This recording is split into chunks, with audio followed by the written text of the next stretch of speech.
کلا هندوانه و افسانش طراحی شده برای فریب دادن و برای پوشوندن یه اعداد دیگری. اگه شما از هر ایرانی بپرسین، مثلا توی یه جمعی خیلی متخصص بودن، یعنی مثلا شد 50 تا آدم تحصیل کرده دانشگاه تهران فارغ التحصیل مهندسی، پرسیدم یه محصول پرآببر تو ایران بگید که خیلی نقش مهمی داره در بحران آب در ایران، 98% گفتن هندوانه. هر 1 کیلو هندوانه‌ای که شما می‌خرین 300 لیتر مصرف آب داشته. اگه شما 3 میلیون تن هندوانه رو که در سال در کشور تولید میشه، اینو ضرب در 300 لیتر آب کنید، آب هندوانه کشور میشه 900 میلیون متر مکعب. سال گذشته آمار گمرک نشون میده که 800,000 تن هندوانه صادر شده. یعنی 1/4 این 900 میلیون متر مکعب آب صادر شده. اون 900 میلیون متر مکعب آب نسبت به سطح آب کشور میشه 1% آب کشور. کل آبی که شرکت مهندسی آب و فاضلاب کشور در سال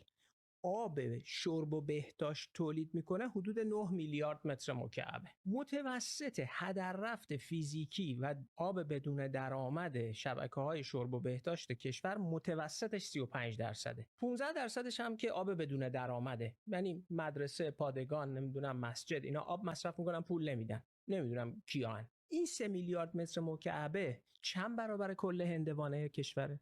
3 برابر. 3 برابر. چند برابر کل هندوانه صادراتیه؟ 12 برابر. تا حالا دیدی اینو بولد کنه، عدد رو بزرگ کنه؟ فقط مردم عامی و عادی نیستن که دوچار اسطوره و افسانه هندوانه شدن. سیاستگزار هم در بالاترین سطحش درگیر افسانه هندوانه است.